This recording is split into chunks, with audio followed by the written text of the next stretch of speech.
اهلا بكم في قناتي وفيديو جديد. النهارده هنعمل مع بعض القرنبيط الجميل ده بطريقه جميله وسهله وسريعه. لو اول مره تشوفوا قناتي انا رباب وده مطبخ رباب، ما تنسوش اللايك والاشتراك وضغط زر الجرس عشان يوصل لكم كل جديد. يلا بينا نبدا الفيديو على طول. بسم الله الرحمن الرحيم. اول حاجه هنبدا بيها ان احنا نبدا نشيل العروق الخضراء بتاعت القرنبيط بالشكل ده.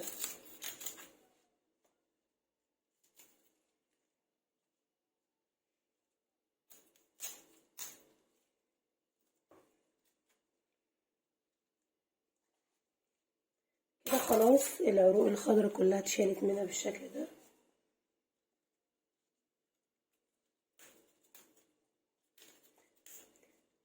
في طريقتين للسلق، ممكن تسلقيها سليمة بالشكل ده، بتحطيها كده في الاول وبعد كده بتقلبيها على الوش ده، بتقلبيها على الوش ده 5 دقايق وعلى الوش ده 5 دقايق. وممكن ان انتي تسلقيها بالطريقة اللي انا هقولك عليها دلوقتي.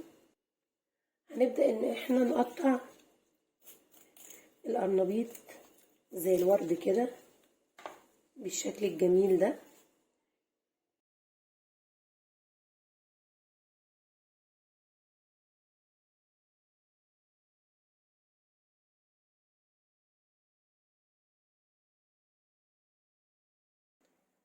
دي ميه حطيناها على النار عشان نبدأ نسلق فيها القرنبيط. هنحط فيها نص معلقة كمون ومعلقة ملح وقرن فلفل. القرن الفلفل ده هيخلي ريحة القرنبيط ما تطلعش جامد قوي، عشان في ناس ما بتحبش الريحة ديت. اول ما المية تبدأ تغلي بالشكل دوت هنجيب القرنبيط اللي احنا غاسلينه مع بعض. هنبدأ ان احنا نحط فيها القرنبيط بالشكل ده. القرنبيط بيتساب حوالي 5 دقايق وما يزيدش عن 6 دقايق عشان ما يتهريش منك في المية.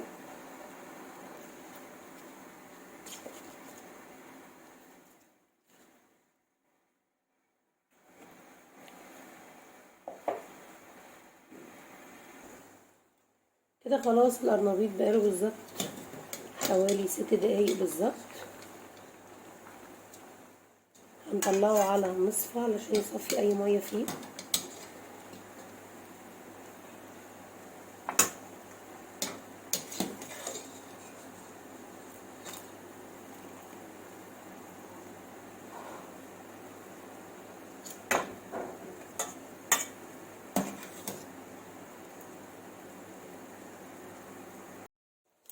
كده خلاص القرنبيط اتسلق. هنبدأ نعمل الخلطة الخاصة بالقرنبيط. معايا هنا 4 بيضات،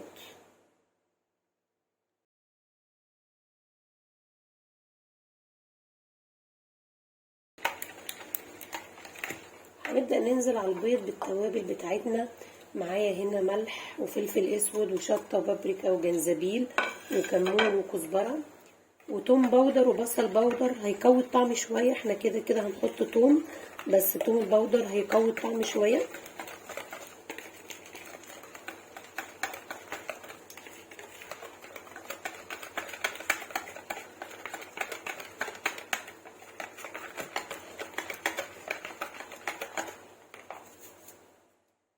معايا هنا كوب من الدقيق،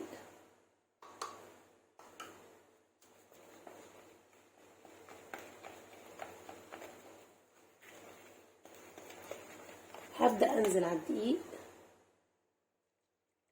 بالحليب، بس انزلي بالحليب تدريجي، ما تنزليش عليه مرة واحدة عشان القوام ما يبقاش خفيف، تعرفي تتحكمي في القوام معاكي.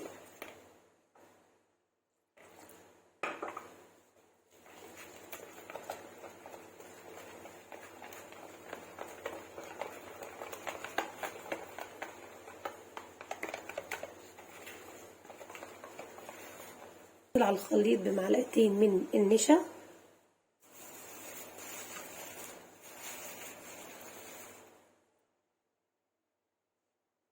ومعلقة من الخل.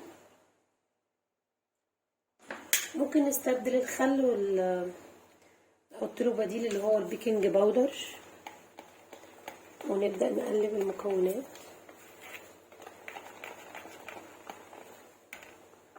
هنزل حاليا بالثوم. انا عامله هنا حوالي 10 فصوص ثوم وعليهم فلفل حار، هيدي طعم حلو برضو.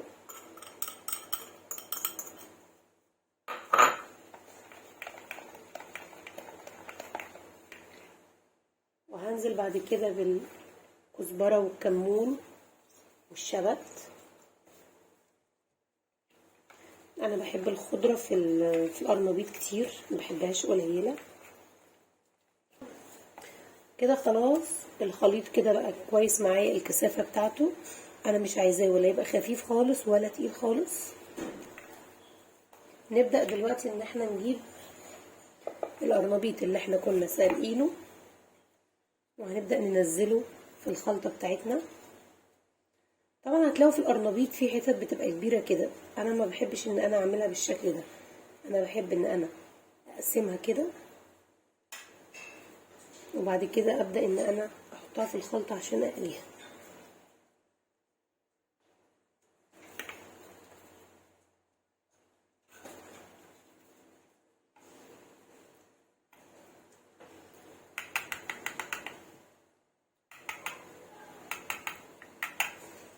هنبدا دلوقتي نروح نقليها مع بعض. الزيت معانا كده سخن، هبدا اقلب القرنبيط بالشكل ده كده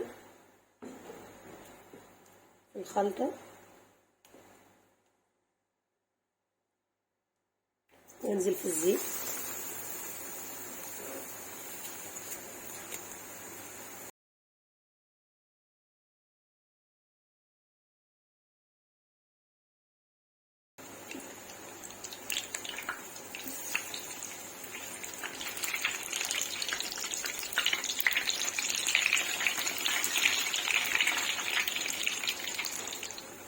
كده خلاص القرنبيط خد لون، هبدا ان انا اطلعه على مناديل المطبخ.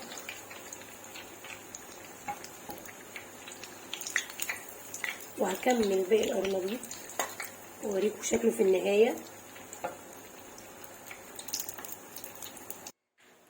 وبكده يكون القرنبيط بتاعنا خلاص خلص وبقى بالشكل الجميل ده.